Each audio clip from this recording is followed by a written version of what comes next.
Shalom anak-anak, ketemu lagi dengan Miss Moren ya. Miss harapkan kalian tetap semangat dan kalian tetap sehat.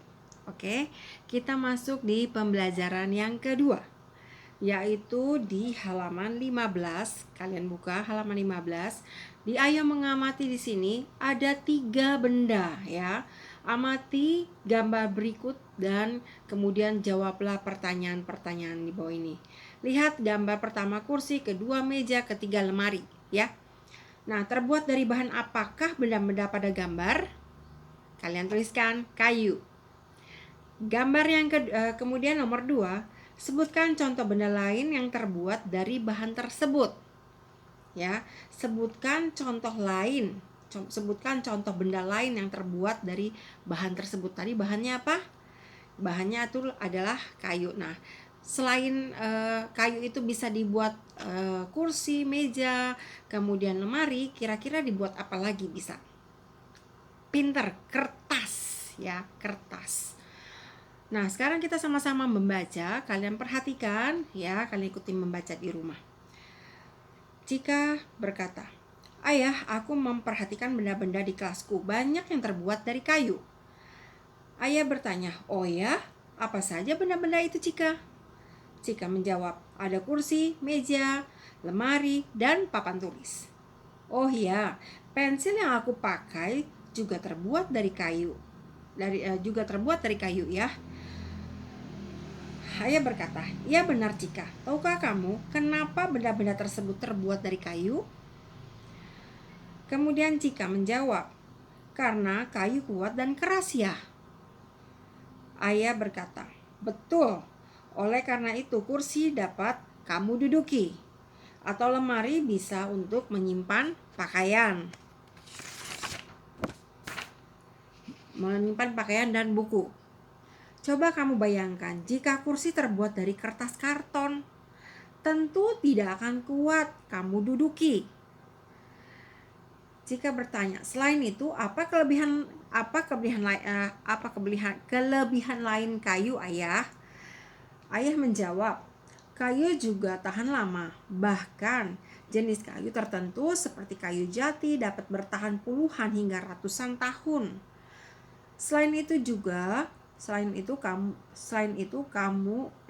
Kayu juga mudah dibentuk. Namun, selain memiliki keunggulan, kayu juga memiliki kekurangan." Jika bertanya, "Apa saja kekurangan kayu ya?" Ayah berkata, "Kayu berat dan mudah terbakar.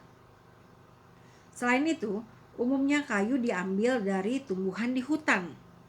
Penggunaan kayu yang berlebihan berbahaya bagi hutan karena dapat menyebabkan hutan menjadi gundul. Jika hutan menjadi gundul, maka dapat timbul bencana banjir atau tanah longsor." Jika bertanya, "Jenis tumbuhan apa saja yang dapat kita manfaatkan kayunya ya?" Ayah berkata, "Tumbuhan yang dapat kita manfaatkan batangnya disebut tumbuhan berbatang keras. Contoh, tumbuhannya antara lain jati, meranti, mahoni, dan kamper. Sebagai tumbuhan ini sudah dibudidayakan, tidak diambil lagi di hutan, tapi waktu tumbuhnya sangat lama. Oleh karena itu, kita harus bijak memanfaatkan kayu." Kita sama-sama menjawab di Ayo Menjawab. Pertanyaan pertama, apa saja perlengkapan di kamarmu yang terbuat dari kayu? Ayo apa? Pintar, lemari, meja, ya kan? Lemari, meja, lalu tempat tidur atau tempat duduk ya. Kemudian nomor 2, mengapa benda-benda tersebut terbuat dari kayu? Nah, di sini karena kuat dan tahan lama. Pintar. Yang ketiga, di sini perhatikan, jelaskan kelemahan bahan dari kayu. Tadi apa kelemahannya? Yaitu mudah terbakar, ya kan? Dan dimakan dimakan rayap, ya. Kemudian yang keempat, sebutkan contoh tumbuhan yang dapat dimanfaatkan kayunya, ya. Tadi sudah ada jati, meranti, ya kan? Kemudian mahoni, kamper. Nah, ada 4. Jati, jati, meranti, mahoni, kamper, ya. Ingat ya, ada 4. Kemudian nomor 5, apakah hubungannya antara pemanfaatan kayu dengan terjadinya banjir? Karena pohon ditebang sehingga dapat menimbulkan pintar banjir, ya. Jadi kalau misalnya pohon di hutan itu ditebang semuanya, bisa mengakibatkan longsor, bisa juga mengakibatkan yang namanya banjir, ya. Jadi sangatlah berhati-hati dalam memakai kayu, dan khususnya buat orang-orang di sana jangan terlalu mementingkan kebutuhan mereka sendiri, tapi akhirnya membuat ekosistem atau yang membuat terjadi sesuatu ini alam, ya, kejadian alam yang akhirnya itu karena salah satunya apa? Salah satunya karena manusia juga kan, penebangan hutan secara liar sehingga mengakibatkan yang namanya longsor, ya kan. Kemudian hutan menjadi gundul. Nah, banjirlah terjadi, ya. Karena apa? Tidak ada lagi yang menahan air, ya kan. Kalau misal masih ada pohon, maka pohon itu akan menahan yang namanya air. Oke anak-anak, kita masuk di halaman berikutnya 13, pelajaran IPA. Tadi bahasa Indonesia. Kayu kita dapatkan dengan cara menebang pohon di hutan. Kemudian kayu tersebut dimanfaatkan sebagai bahan bangunan atau perabot rumah tangga. Selain menghasilkan kayu, hutan juga memiliki manfaat lain. Apa saja manfaat lain hutan? Hutan merupakan tempat resapan air atau tempat penyimpanan air. Ingat tadi Miss bilang, ya. Air hujan yang jatuh ke bumi akan ditahan oleh akar-akar pepohonan di hutan. Air tersebut meresap melalui pori-pori tanah sehingga menjadi air tanah yang menjadi sumber air bersih terutama bagi manusia. Hutan juga berfungsi sebagai yang paru-paru dunia. Maksudnya apa? Hutan dapat menyerap karbon dioksida untuk proses fotosintesis dan menghasilkan oksigen yang sangat diperlukan untuk pemanasan untuk pernafasan bagi makhluk hidup, ya, sehingga udara terasa segar, ya. Kemudian selain itu hutan juga berfungsi sebagai tempat hidup berbagai jenis tumbuhan dan hewan. Bahkan di berbagai tempat, hutan juga dapat dijadikan tempat wisata karena keindahan alamnya dan udaranya yang segar. Seiring waktu, kebutuhan kayu harus terus meningkat. Oleh karena itu, penebangan hutan juga semakin meningkat. Bahkan saat ini kita semakin sering mendengar berita tentang penebangan hutan secara liar. Penebangan hutan tentu saja akan menimbulkan dampak yang merugikan. Pepohonan yang ditebang menyebabkan berkurangnya akar-akar yang menahan air hujan. Hal tersebut dapat menyebabkan banjir dan tanah longsor pada musim penghujan dan kekeringan pada musim kemarau. Berkurangnya hutan juga menyebabkan udara semakin panas karena berkurangnya pepohonan yang menyerap karbon dioksida. Selain itu, rusaknya hutan membuat berbagai jenis hewan dan tumbuhan tidak memiliki lagi tempat tinggal, ya. Begitu pentingnya hutan bagi kehidupan di bumi. Oleh karena itu, mari kita melestarikan hutan bersama-sama, ya. Kita masuk di Ayo Mencari Tahu, ya, halaman 14. Kegiatan lain yang merusak hutan adalah pembakaran hutan. Tidak hanya pepohonan yang hangus, kehidupan di dalam hutan juga terancam. Sekarang perhatikan, kalian tuliskan jawaban ini di buku PS tematik, ya. Yang pertama, apa yang dimaksud dengan pembakaran hutan? Kalian tuliskan, api yang tidak terkendali di daerah memiliki vegetasi yang mudah terbakar, ya. Vegetasi itu semacam tempat apa yang namanya ya, tumbuh-tumbuhan ya, masih ada tumbuh-tumbuhan yang mudah terbakar, maksudnya ya kayak ranting-ranting yang sudah kering ya, itu gampang sekali mudah terbakar. Nah, jadi api yang tidak terkendali di daerah memiliki vegetasi yang mudah terbakar. Yang kedua, apa penyebab kebakaran hutan? Oke, kalian tulis. Karena faktor alam, misalnya dipicu oleh petir ya. Lalu lelehan lahar gunung api. Yang kedua ya, lelehan lahar gunung api. Kemudian yang ketiga, gesekan antara pepohonan yang kemudian menimbulkan percikan api. Lalu yang ketiga, mengapa manusia melakukan pembakaran hutan? Nah, di sini kalian perhatikan ya, ada dua. Untuk kepentingan pribadi dan kepentingan kelompok ya. Misalnya untuk pembukaan lahan perkebunan ya kan, itu ada yang pribadi, tapi pada umumnya ya kelompok ya, itu untuk pembukaan lahan perkebunan.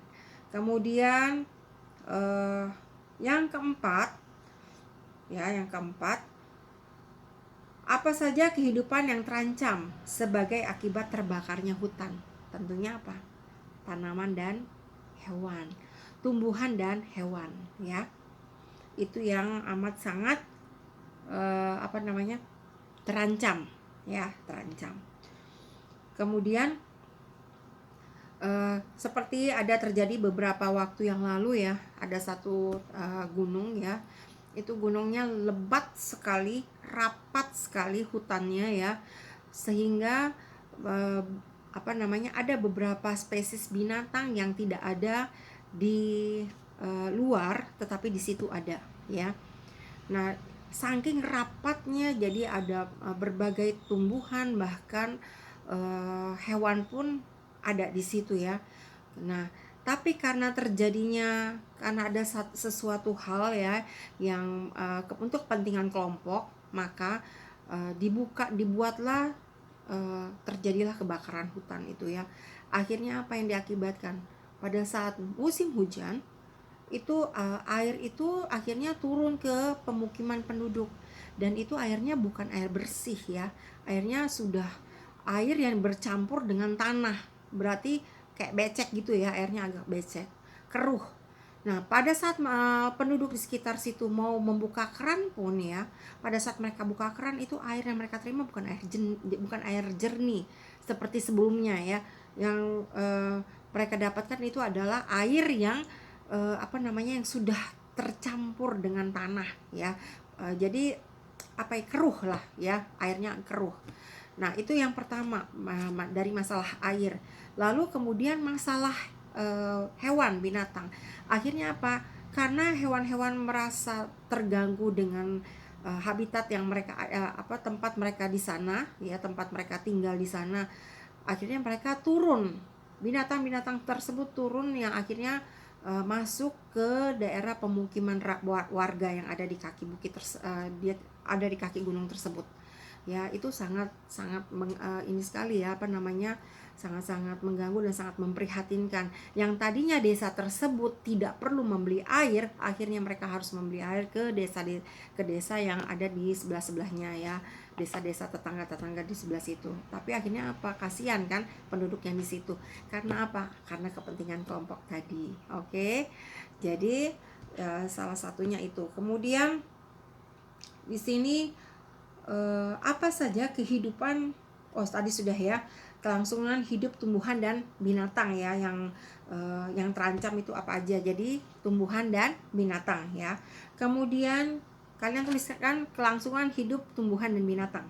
Lanjut, bagaimana cara menanggulangi kebakaran hutan? Nah, di sini sudah Miss catat ada 4 ya. Yang pertama kalian tuliskan, memperhatikan wilayah hutan dengan titik api yang cukup tinggi yang dapat memicu terjadinya kebakaran hutan.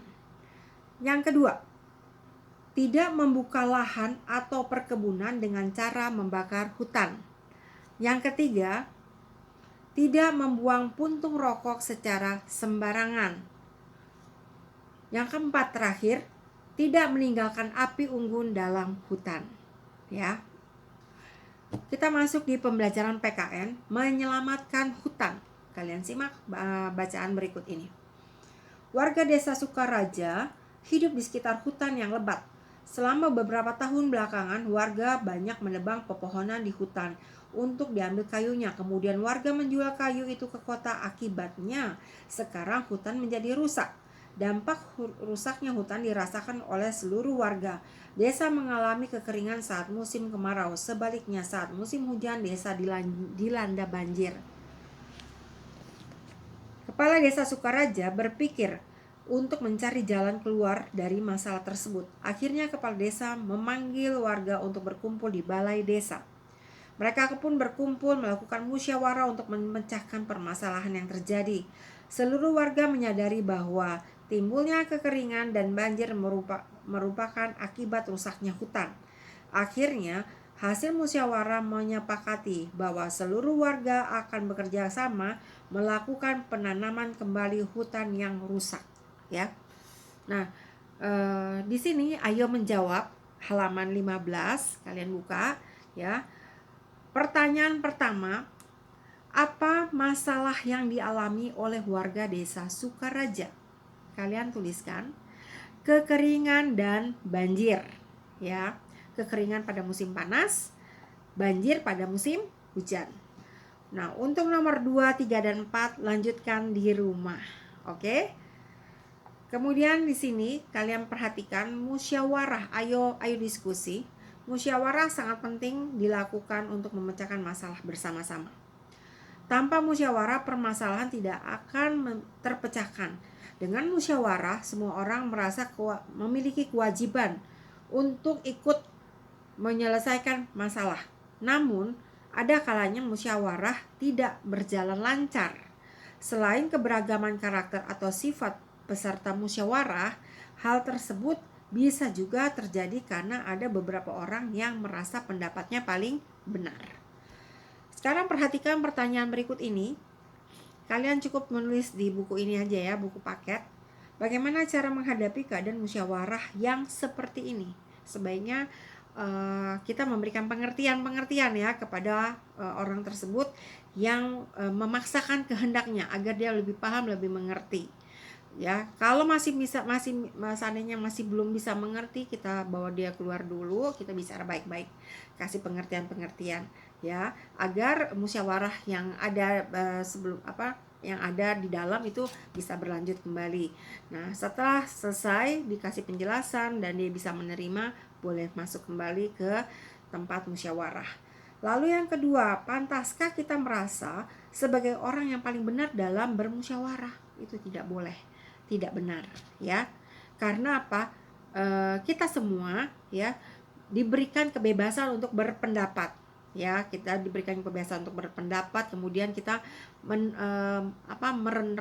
merenungkan, kita bisa mendengarkan alasan-alasan ya kenapa akhirnya diambil hal seperti itu, akhirnya mencapaikan satu kesepakatan yang akhirnya bisa dilakukan oleh seluruh warga, dan seluruh warga mau tidak mau yang tadinya ya setengah-setengah atau apa ya akhirnya memang harus mengikuti, ya. Jadi yang namanya musyawarah tidak boleh kita memaksakan kehendak kita, ya. Kita lebih baik mendengarkan, lalu kita memberikan yang namanya kita punya pendapat kita berikan buat mereka, buat orang-orang itu. Pendapat kita seperti ini, kita juga harus mempunyai bersikap tegar juga, ya, bahwa kita juga harus mendengarkan pendapat peserta-peserta yang lain di dalam musyawarah tersebut, sehingga pendapat-pendapat yang ada itu diambillah satu kesimpulan yang akhirnya mendapatkan satu kesimpulan itu dari hasil musyawarah tersebut, ya. Nah, kemudian bagaimana sikap yang sebaiknya kita lakukan saat bermusyawarah? Kita mendengarkan orang berbicara, kemudian kita pada saat waktu kita diberikan kesempatan, kita lakukan kesempatan itu dengan baik untuk mengeluarkan pendapat kita, ya. Supaya apa? Supaya kita bisa berpendapat dengan bebas. Setelah itu semuanya sudah ditampung, ya, pendapat-pendapat sudah ditampung, diolah, akhirnya mencapai yang namanya satu mufakat, hasilnya menjadi satu, ya. Jadi musyawarah ini sangat penting buat kita semua, ya. Oke anak-anak, pelajaran kita pada hari ini sampai di sini. Miss harapkan kalian lebih sering membaca lagi pelajaran-pelajaran yang sudah Miss berikan, video pembelajaran yang sudah Miss berikan. Lebih kalian ulangi lagi supaya kalian lebih mengerti penjelasan yang sudah Miss sampaikan. Terima kasih anak-anak. Kalian sudah menonton video ini, kalian sudah menyimak semua pembelajaran pada hari ini. Miss harapkan kalian tetap semangat, kalian tetap sehat, jaga kesehatan, jaga kebersihan, ya, supaya kalian tidak sakit. Oke anak-anak, terima kasih untuk mama papa yang sudah mendampingi anak-anak di rumah untuk belajar bersama. Sebelumnya Miss mengucapkan semuanya terima kasih banyak mama papa dan anak-anak semuanya, dan tetap semangat, jaga kesehatan, jaga kebersihan, dan jangan lupa untuk berdoa dan selalu bersyukur. Oke anak-anak, God bless you.